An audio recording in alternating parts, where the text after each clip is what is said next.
Welcome to Holistic Health with Melissa, a podcast for women who are ready to stop living in survival mode and start truly healing. I'm Melissa, a holistic trauma and anxiety coach, and here we talk about all things holistic healing for trauma, anxiety, and the nervous system. We blend science, scripture, and somatic work to help you regulate your body, renew your mind, and reconnect with the peace God designed for you to live in. If you're craving real healing, freedom from symptoms, and joy that reaches your mind, body, and spirit, you're in the right place. We know how what you think creates your reality, right? And you have these traumatic events or these events that happen to you, you store this emotion. That's why NET is so good, because you can actually go and live in that for 60 seconds to 2 minutes. And then all of a sudden you're thinking about what you had for dinner because everything got lighter because you're actually processing through that emotion. Hi, friend. Do you feel like you've done all the things? You've tried the therapy, the pills, the diets, and nothing seems to work? You have a great life, but something is still missing. You don't feel energized, alive, or free, but you know that you are called for something more. Then I want you to join me for the 3-day Mind Body Healing Workshop, where we'll blend science, scripture, and somatic work to heal your mind, body, and spirit for real this time. You'll step into whole body restoration, finding joy, freedom from symptoms, and freedom from the chains of trauma that have been holding you back. I cannot wait to see you there. Go to holistichealthbymelissa.com to sign up. Your life will never be the same. Welcome, everybody, back to Holistic Health with Melissa. I'm so excited for you to join us today. Today, I have with me Dr. Bree. She is a mind-body practitioner who specializes in helping people break free from chronic stress patterns and the symptoms that often come with them: anxiety, fatigue, pain, gut issues, burnout, and emotional overwhelm. Her work focuses on the emotional and neurological roots behind why the body gets stuck in survival mode, even when someone has tried everything: therapy, supplements, meditation, medication, and mindset work. And instead of chasing symptoms, Dr. Bree helps people understand what their body is responding to and supports the process of clearing unresolved emotional stress that can quietly drive both physical and emotional struggles. Oh, if this doesn't align, oh my gosh. Clients often come to her feeling frustrated and defeated and leave noticing shifts not just in their symptoms, but in their energy, boundaries, relationships, and overall experience of life. Her passion is bridging science, compassion, and real-world nervous system healing into conversations that actually make sense, which is what we all need. And I am so excited to have you on, Dr. Bree. This is going to be great. Thank you so much for having me. I really appreciate it. I'm so excited too. Awesome. Well, we just recently connected, and I just was we've connected on before a couple days ago just to get to know each other, and boy, do we align. And I feel Yeah. like that bio I could use that bio. That's awesome. Copy paste. So cool. And I would love for you, just for our listeners, to kind of get a feel for who you are. Can you tell us kind of briefly, how did this come to be? How did you wind up doing this type of work? Okay, so I am a chiropractor trained. That's what my license is. It's in chiropractic. And so when I first got out, I was, practicing, doing all the things, everything, the nutrition, the imaging, the brain stuff, the adjusting, and all of the things. And I got into this zone after I've been out of school for, 10 or 12 years, where I'm doing the family thing, the work thing. I had the kid. I'm like, okay, having this narrative going on in my mind that, you're kind of just going through life, and a lot of it's just kind of stuff that doesn't really light you up, but that's just part of it, until I don't know, it seemed like one day I just popped up with a ton of symptoms, mental and physical. It was just kind of like I use this analogy with my patients, but it's so applicable to me. It's like you have a cup and you can put like drops of water, one drop at a time, all of this stress and all of this stuff, trauma, whatever you want to call it, all of these things just sort of one drop at a time going into this cup. And all of a sudden it gets to the top, where it's got that little like dome on it, and then there's just that one final drop, and then it starts overflowing. And you're like, Mm. what happened? Well, you didn't realize you weren't managing things that whole time. It was just that final drop, where now the symptoms are coming. And so I was doing all the things that I knew how to do in my world to try to get rid of my symptoms. So that was, I had some numbness and tingling. I had, joint pain. I had numbness and tingling like in my face and then in my hand. And I was just like, this is freaking me out. So I had all these intrusive thoughts. I had massive anxiety and panic. I had a complex migraine. It felt like I was having a stroke, and I was just like, oh my gosh, like my body was definitely trying to get my attention, and it wasn't going away with anything I knew how to do. Mm. And I felt like I knew how to do a lot of things, and none of it was working. So, not working the way I wanted it to. So my friends, I had a couple friends that were doing neuro-emotional technique, and I knew they had been doing it. I had kind of heard of it on the periphery, but I thought it was kind of strange. I was like, that's just cool. Like I have a healthy respect for things I don't understand, but it's not really my thing. So I let them do that. Well, I had this experience. I was like, hey, maybe I'll get some neuro-emotional technique from one of my friends. And about 5 minutes in, we're uncovering this huge thing, and I'm like, wait, what just happened? And then, I did a couple of treatments with her, and really my 17 or 18 symptoms that I was experiencing every day had just gone away within, 3 or 4 weeks or so. Um, I was just like, wait, where did it go? And so that really changed the way that I saw um, just people in general. I'm very holistic, but seeing just that complete organism, that there's different, you need to address the structure, you need to address the chemical stuff, and doing stress stuff. I was doing a lot of neuroregulation things, which I think are great. But if you've got an emotional root issue that's firing off in your limbic system, firing off this stress response that you can't control, that you can't really outrun that. And nothing that you can do can really shut that off like the neuro emotional technique. So basically, that's how I got into it, just with my own personal healing, just like a lot of us do that. Yeah. So got into it with that transformation, and it turned out like that was the best thing that's ever happened to me. Oh, So that's so beautiful. I just listened to a reel today where somebody was saying that is like almost always when something happens in your life, especially if mhm. it's like really like tragic or stressful or something, like almost Yeah. always in that healing process, that person in their own healing process will find um uh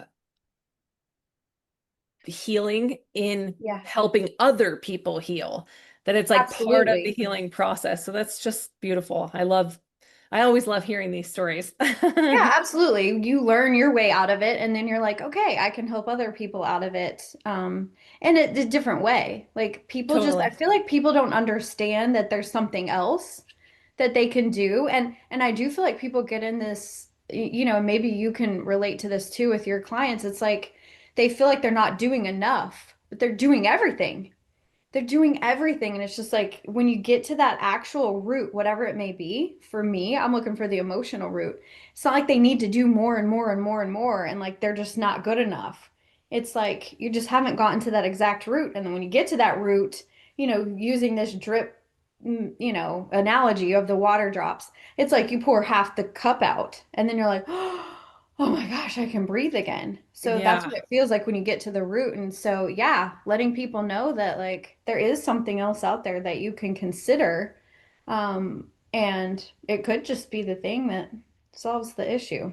Yeah, I love that. And I love that you said that there's so many different types of modalities, right? And I feel like Yeah. I mean, we could go down a whole like tangent, and I really don't want to make that be what this conversation is about. But like in Right. I'm a nurse by trade, so like, and Yeah. I started my career in the allopathic medical model, the traditional medical Hmm. model, the sick Yeah. care model, I call it. Yes. And in that model kind of like runs the world, right? Like, Yeah. and in our society, we're like brainwashed to believe that like if you have you have a symptom, you go to Hmm. your doctor and they're going to fix it.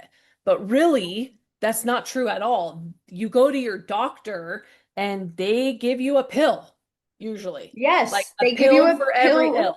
to suppress whatever symptom that you have. They don't care really what's causing it. It's not actually fixing anything. It's actually just putting a band-aid over it. And that's not to say like I'm not harping on doctors. Like Of I course. understand like most doctors are good. And I believe most people are good and they genuinely want to help people. They just don't know or are blinded to the fact that they're not actually helping people in like by doing what they're doing. Well, And they're using the outside of tools that they have, right, right? yes. Which are And drugs and surgery. And sometimes you need drugs and surgery, 100%, but most of 100%. the time you don't. Yeah. And then outside of that model, there's like a plethora of other tools. There's Yes. NET, there's EMDR, there's somatic work, there's Yes. like all kinds of other healing modalities. And something that I think is important is like what works for you might not be what works for me. So like maybe Yeah. you try NET and you're like, didn't really Yeah. help me very much, but you do EMDR and it does help, or vice Right. versa or like you can Right. try different modalities. And I think the key is finding a practitioner that you trust and that you resonate with, and then Yes. fully investing in that and knowing that like doing getting better healing is not about doing more. Oh my gosh. Yes. I think that's huge. And I do think, like, you touched on so many things, but I think finding a practitioner that you can trust, that's hard. And I Hmm. do think people, especially people that have had chronic issues, they're like, well, that doctor didn't help me, that doctor didn't help me, that doctor didn't help me, that modality didn't help me. And they're getting frustrated and they're losing that trust. And so I think it's hard to stay open and it's hard to open the door again to something that you've never experienced or to a new practitioner. Is I really try to honor that when I have a new person in my practice. Like I know it's hard to open up and to trust and to do something that you're not familiar with. And so I really commend people for staying with that because really I mean, I do get a fair share of kind of younger people, but most of my people have just done everything. And so Yeah. they're just kind of worn out by the process and like, oh, but those are generally the people I get the best results with too, because Yeah. they've tried it all. So, Right. And they're like, yeah, totally. I totally agree. So for people who are unfamiliar, and I was telling you, like, I know a little bit about NET yeah. neuroemotional technique, but I don't know a ton. So I would Okay. love for you to tell us kind of like what it is Yeah. and like what to expect if you were going to go to an NET practitioner. What would that be like? Yeah, okay. So, neuroemotional technique, it was created in the late 80s, and the guy that created it, he's still alive. His name is Dr. Scott Walker, and they do seminars still everywhere and train everyone how to do NET. But so it's based on in person, it's based on a muscle test, which came from applied kinesiology, which is a chiropractic technique. And so you use a muscle test sort of as a biofeedback tool. And so it's really actually amazing what you can get out of that because you don't have to come with a story like, oh, this is where the issue is coming from. This is what's going on, which you can You don't have uncover. to know that ahead Yeah, of time. you don't have to know because it's like, okay, that may be what you think logically, but what is your limbic brain trying to protect you from? What is actually driving that stress response?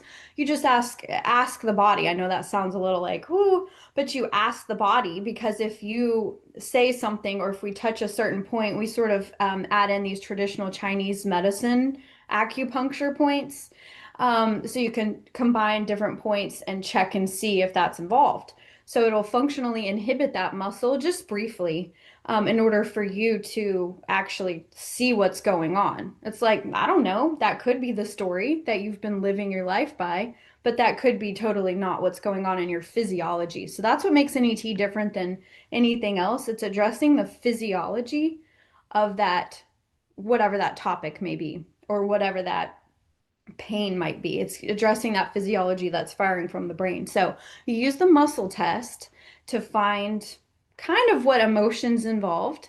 And then the treatment is so you can correct a couple different ways. You can correct with these meridian access points like on the wrist, or you can correct with a spinal correction. It's very gentle. You're just kind of holding the points, or on the spine, it's just like a little tap. Okay, it's not like a chiropractic adjustment. So it's a little tap. So you're holding some emotional points just across your forehead. You're thinking, so cognitively engaging this snapshot of the story that you found that was going on, and using these very specific points, either on the wrist or in the spine, to correct that. So the treatment, it takes about, it varies because the patient will sort of end the treatment themselves when they can no longer focus on whatever issue it is. It's like, okay, you're living in that. Okay, okay. And then you start thinking about what you want for dinner. That's when you know that the issue has lightened up. So, but I would say about 60 seconds, maybe 2 minutes, where you're really living in that, like, oh, this is terrible, this shame that I'm feeling about whatever, then it lightens up and then the treatment's over. So it is a very almost deceptively kind of elegant, just very gentle experience. So much so that when people are finished with it, they're like, well, why do I feel so different? What was that? And so I don't know how he came up with this and put all these things together. He has a brain that kind of lives in another world. I don't know how he put this together, but quite genius, actually. He was just getting frustrated with, okay, my adjustment's not really getting everybody to the point where they need to go. And so he just had someone think about a traumatic event, and he was like, hey, I'm going to add in this traditional Chinese point. And then he adjusted her. She started bawling, and her pain went away. And he was like, hey, I think there's something to that. So that was kind of the beginning of NET. Mm, Yeah. that is so fascinating. It is just amazing to me. Like every time, I mean, I like live and breathe the nervous system. Yeah, yeah, And I know you do too, but it's like absolutely. every time I have a conversation, I'm just like, I think like the to somebody who says like God doesn't exist or like is unsure, I'm like, how, tell me how that's possible Right. with knowing that we have this type of intelligence inside of our Absolutely. body. Like Absolutely. You've got that trillions didn't of, come from apes. no, you've got trillions of cells running trillions of processes every second. And that's another problem with the sick care model is you think you're going to take one, biochemical experience or one piece of a physiology and change it and think that that's not going to have a trickle effect everywhere else. Like, I think honoring that intelligence, we call it innate intelligence in our chiropractic world, but honoring that innate intelligence and working with it rather than against it. I mean, it's just, you're never going to outsmart that. Mm, so good. Um, so when we talked last week, Mhm. so we talked so much about like the mind body connection, right? And like you and I Yeah, both align with that. And like we know how what you think creates your reality, right? And you have these traumatic events or these events that happen to you, you store this emotion. That's why NET is so good because you can actually like go and like live in that for like 60 seconds to 2 minutes. And then all yeah, of a sudden you're thinking about what you had for dinner because everything got lighter because you're actually processing through right. that emotion. But like, I want to, I want to talk about specifically about the mind body connection and help people Mhm. understand how they're connected and why something that is, the thoughts in your head can create the physical symptoms. Well, I think that's huge, especially right now. Like the time for this is now. I really, truly believe that. We've lived, I mean, how many generations? Maybe 20 generations of people that have thought the mind is the mind, the body is the body, and we've separated those.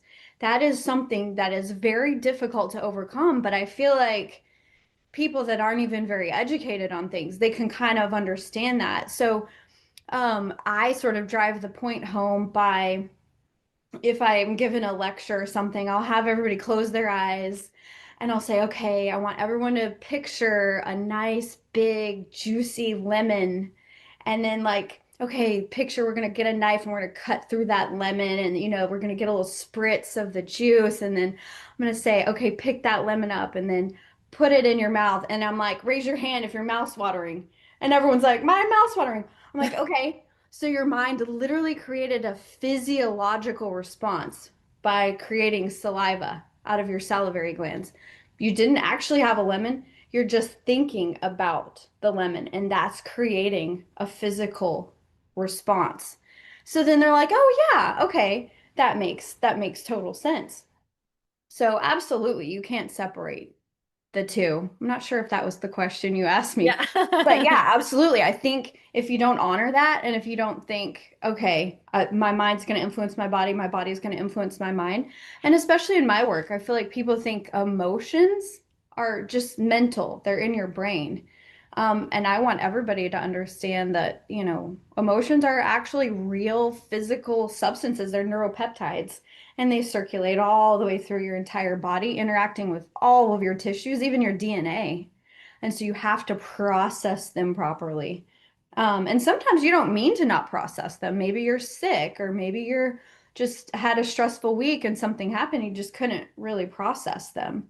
But feeling and just kind of being authentic. I had this friend, she's an NET practitioner, and we were having this conversation one time, and she got really upset with her husband many, many years ago. And she lost it on him and just yelled and like was like punching a pillow. And she was like very, very upset about this particular thing that happened. And she's like, I'm so surprised that's never come up in NET because she's been doing NET for like 10 years. She's like, that particular topic has never come up. And I'm like, well, why would it? You processed it. You were as angry as you needed to be. You really like where you need to help processing is when you suppress and when you don't deal with it. I'm like, you dealt with it in the moment. Whether, I don't recommend hurting anybody or being inappropriate or anything like that, but if you need to cry, cry. If you need to just Punch a feel the pillow, way. punch a pillow. Punch a pillow. Yeah, absolutely. Like you need to process whatever you're feeling rather than saying whatever this programming is like, I can't be angry. I always get that with women or the men. Oh, I can't cry. I can't be sad. I can't be depressed. I have to be strong. That's how you get into these chronic issues. Yeah. Yep. That's what I love the saying, what you if you suppress it, or what is it? What? What you don't if you don't deal with your issues, it rests in your tissues. Ooh, And that yes, is like, yes, I think the essence of like the mind body connection and emotional regulation, nervous system regulation. That's the essence of it, because it's yes, not about getting to the point. And that's like, I do somatic work. So I do like meditation, tapping, breath work, that kind of stuff with my clients, to yes, help them do the same thing that you do, which is like overcome these patterns that keeps them stuck in yes. survival. But the it's not about using those tools to never feel bad. That's No, not what it's about. It's no. about using those tools to get you good at feeling. Yes, Because so many times, and like our upbringing, society, our yep, experiences, all these different things pour into us and tell us how to how to Like respond in how certain. we're expected to be. Yeah, and most Yes, of the time that's suppression or ignoring 100%. it or like shoving it under the rug and like, oh, like, yeah, real men don't cry, like being told, little boys being told real men don't cry, or little girls being told like stop crying, or Yep, being told absolutely. like I can't deal with you right now or whatever, like those sorts of things that teaches your nervous system that Yep, the only way to stay safe is to suppress those emotions and absolutely. suppress them, and you don't actually deal with them in a supportive Yes. environment. And dealing with them means like letting them exist. Absolutely. Embracing them. And what does it mean? Like, I feel like at first, when you lean into these things that are unpleasant, it's very scary, especially if you've not done it. And I've been through this. I had a breakup from a really long relationship, and so I had to deal with a lot of those things. And it's like, once you get started though, and you know that's where the transformation is, it's like, okay, if I lean into the unpleasantness, if I look behind that and say, what is that saying? What does that mean? What is that emotion trying to like tell me? Then that's where your whole life changes. Then you kind of get, for lack of a better word, you get kind of addicted to it. You're like, ooh, if it's scary, let's do that. Because that's just the quick way around it. Yeah, Instead of coming up with this story and this justification and this whole thing, like, oh, well, they probably acted like that because of, no. because of If someone me, because acted of, yeah. like that, then that's not appropriate and they need to know about it in a respectful way, of course. But like, just I think you're right. Just not suppressing and teaching your nervous system a new story that it's okay. Your body, your symptoms are just your way of your body asking for help. Yeah, your emotions. And like Jesus gave us all of these emotions, Yes. right? Like we were born Yes. being able to hold all of these emotions, like no emotion, anger, Right. sadness, grief, happiness, joy, peacefulness, like none of Yes. those things are good or bad. They Right. just are. They all exist for a purpose. Yes. Yeah, and they're it's all just like, I love that you said that. It's all just data. It's Right. information from your body, and like getting good at feeling the whole spectrum of emotions Yes. is, I think, quite addicting.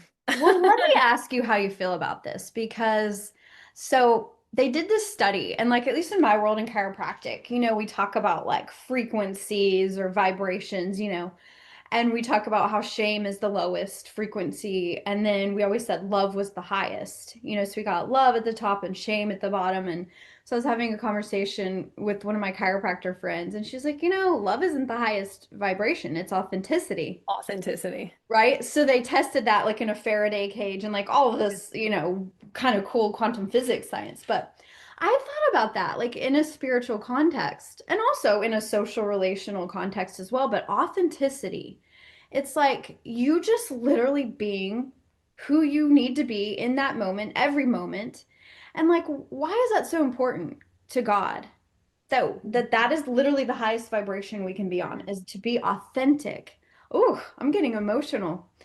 Like what that means is like you not suppressing who you really are because you have been made to be exactly who you are. There's no other person like you. So if you reject your authenticity and say, "Well, I'm not supposed to say that or be that or feel that or do that," you're not really living in that alignment like you could be. Yeah, Isn't that? and God made you that way. So you're almost Yes, rejecting God if you're, right. because he made you in his image, but he made you unique, and he knows every hair on your head and every, Yeah. wow. That is really important. And also, the most authentic people I know are the healthiest people I know. Mm, That's, you know what I mean? They're not struggling with, oh my gosh, what did they think about what I said? Or, oh, I'm not supposed to be angry, or I'm not good enough to have that. They're just like, yeah, it is what it is. And they feel great and they look great and they have great relationships. And I mean, it's just, that's huge. so good. Um, so share, I think that this is relevant here. when we talked the other day, you shared a story of a client who got into a car accident. I want you to share that story so everybody can get a really clear picture Okay. of this mind-body connection. Okay. So the story is a client in a car accident. So none of this is, first of all, let me start by saying none of this is like you're coming to the session like, okay, I got into a car accident when I was 5 years old. Now I'm 50, and that's what's causing my issue. You're coming like, okay, I'm having headaches every day, and I have, irritable bowel, and we're figuring this out as we go.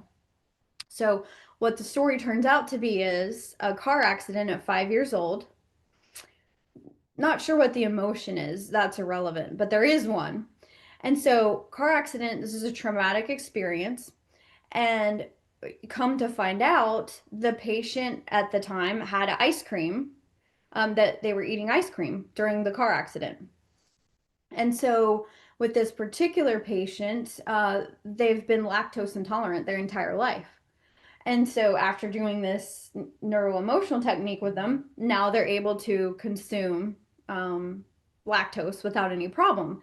So, which is interesting because you can desensitize allergies and things like that. But the reason that the person was lactose intolerant was because that deep reptilian, like real primitive part of the brain was like, oh my gosh, that was a threat. Like we almost died. That was a safety threat. And now everything in that picture is a threat.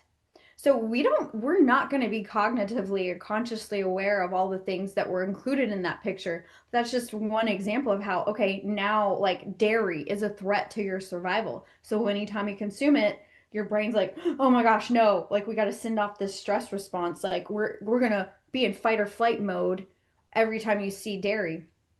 So the rest of the story is just kind of made up, but things that you could see happening around that scenario would be like if there's a guy walking down the sidewalk in a yellow shirt. Now, the color yellow, a guy that's got brown hair that's tall is a threat to your survival. A white dog walking down Like the it sidewalk. sends the signals Yes, to your like reptilian yes. survival brain, like this is dangerous. This is dangerous. And so people will come in and they'll be like having a panic attack. And they're like, I cannot figure out why I'm having it. Yeah, Sometimes it's in the grocery store. Sometimes it's at work. Sometimes it's here because it could just be a guy walking by in a yellow shirt. And you're never going to know yeah, that's the threat, right? yep, Because even though the brain is so advanced and so amazing and so wonderful, like it trying to keep you safe with those messages is really just keeping you stuck and having these physiological effects associated with it. So when you can just tell the nervous system, I tell it, you tell it, you tell the nervous system in your way, I tell it in my way, flushing these emotions out, saying, none of that's a threat. You can just calm down. You can literally just be okay. You're safe. And you can literally see that in a brain MRI, that all the yeah, resources that were going to that reptilian brain are now going into the prefrontal cortex and the cerebellum, which those are the centers that make you yeah, where you function can actually like a think. human. Yeah. Yes. You can actually think and you can actually function. You can actually make good decisions. Yeah. I love that you just said that because I hear from people a lot who say like, well, like when I'm like this, like it's like I can't even think. And it's like, no, Yes. you literally can't think. Yes. You Like literally can't. physiologically, your frontal prefrontal cortex Cortex. goes offline. Absolutely. You Absolutely. cannot think. You don't, yeah, you have that brain fog, you have loss of memory, you got to-do lists all over the place, you can't remember anything. You literally don't have any blood flow to your frontal lobe. Yeah, because everything is in the center of the brain, in that Yep, limbic system, and that's where you're 100%. operating. I feel like I probably should have led with this question, but Okay. maybe just since we're bringing this up, can you give us like a brief, like, what is the nervous system? And like, Ooh. why does the guy in the yellow shirt trigger that danger response? Yeah, so the nervous system. So that's big question. You could Yeah, study neuroscience for decades. So you have different divisions of the nervous system. So you have your peripheral nervous system, which makes you move your fingers and stuff. You have a central nervous system, your brain and spinal cord, And then you have an autonomic nervous system. So that's your parasympathetic, sympathetic side. So the sympathetic, that's your fight or flight or freeze side. That's the side where you're going to fight a tiger, okay? Or run away from a tiger is what I would do. Um, and your parasympathetic side, that's your rest or digest side. So these things are they're all functioning sort of in the background and just firing off all the time. Not with active like cognition. We're not controlling it. It's Right. existing. Yeah. It's existing. So the autonomics are really where we operate. So if you're going to heal, you need to be in your parasympathetic side, 80 or 90% of the time. I find most people it's opposite. They're in sympathetic mode 90% of the time. Just running this like, oh my gosh, my alarm's going off. I'm getting my coffee. I'm running out. I'm doing too many things. I'm working. I'm doing my kids' activities. Just constant stress, stress, stress, stress, stress. And so as far as this reptilian side of the brain, so this really deep structures, they form first, when we're forming in utero. These are the structures that are just literally obsessed with survival. Doesn't care about anything else. It just cares about keeping you alive, keeping you from danger. And so anything that's a remote threat, like if somebody didn't let you get on the swing and the playground when you were 5 and it hurt your feelings, well, that could be a threat.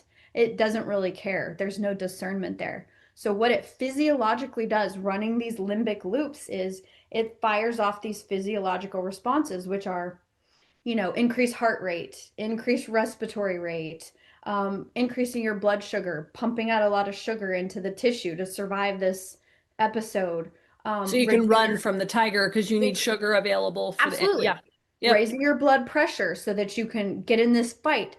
But what also happens is you absolutely hit it. You have no blood flow in your brain. All your blood flow is in your biceps and your hamstrings so that you can fight and run. So absolutely and what about your viscera? Am I really concerned about like reproduction if I'm Yeah. running from a tiger? Am I concerned Or about digesting your digestion? food. Yeah. I'm not concerned about digestion. I'm not concerned about reproduction. I'm shutting down the entire gut. I'm shutting down the entire brain. And I'm just trying to survive. But people don't understand that that's what's going on. So what they do is, they have irritable bowel, so they take some fiber, or, they feel anxious, so they go get on a medication. They don't understand that you can actually shut that system off. And it's very, very powerful. Yeah. So Oh, I love that. Oh, I just love this so much. me too. It's so Um, fun. right? I just love it. And I feel like you said it, like now is the time. Like Yes.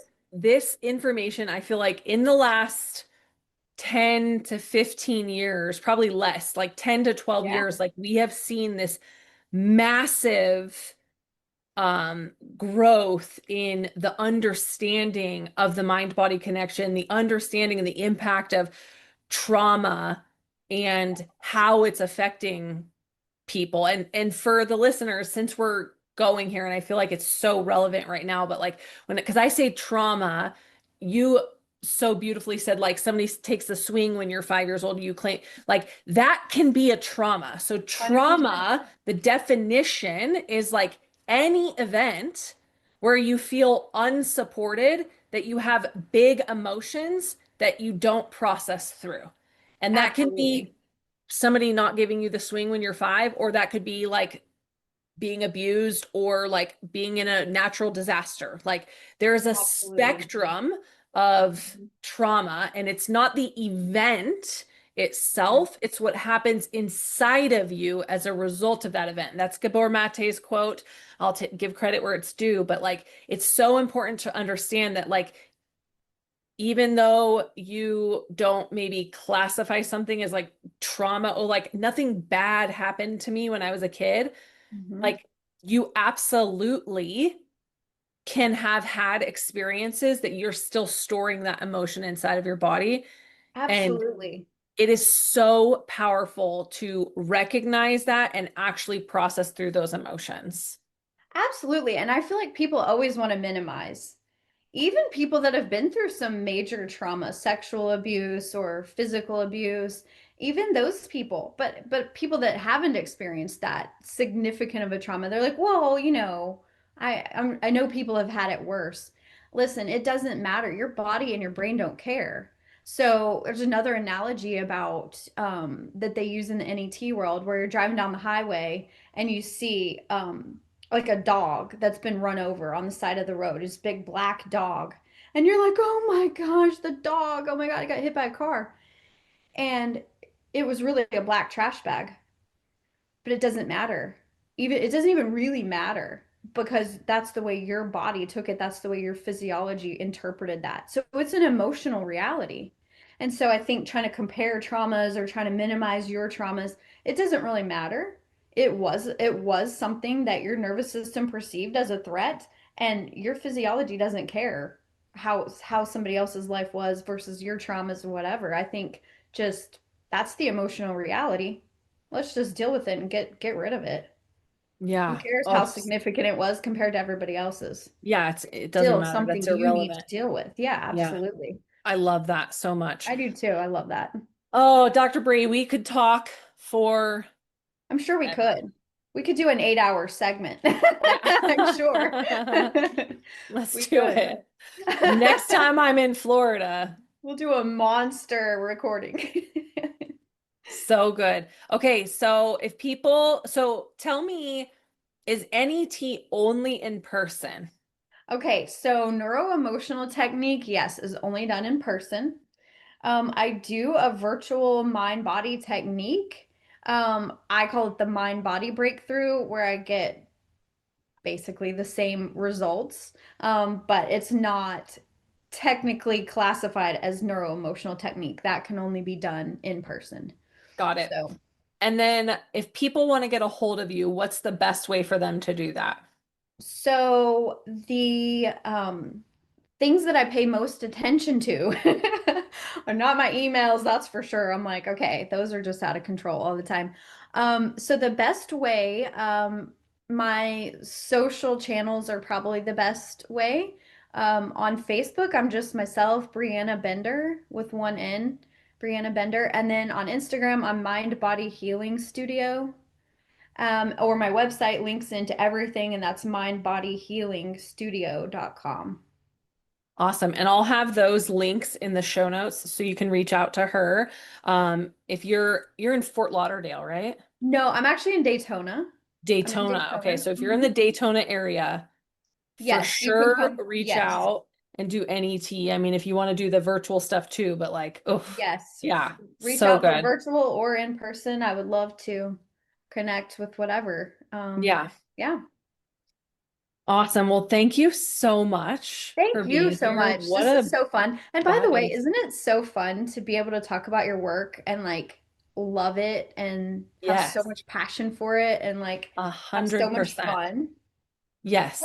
what a blessing I is that? spent way too many years as a nurse being like, is this what this is really about? Like Yeah. feeling like God had called me to something more and like, what exactly am I doing? I don't feel like I'm helping people. Yeah. We need ICUs, we need ORs, we need, 100%. but like sometimes you need medication, sometimes you need surgery, but I knew that that's not what God had called me to. And it is so good to be able to be in like walking in my calling every single day. I love it. 100%. I The love it best. too. Look at us. We're doing it. That's awesome. Thank you so Awesome. much. Well, yeah, thank you.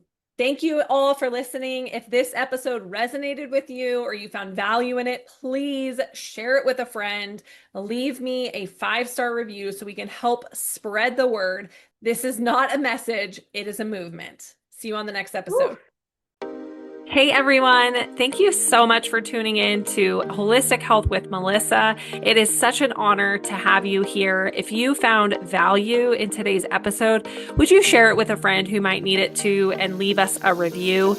If you have questions or topic suggestions, reach out on social media or visit our website, holistichealthbymelissa.com, and take care. I'll catch you on the next episode.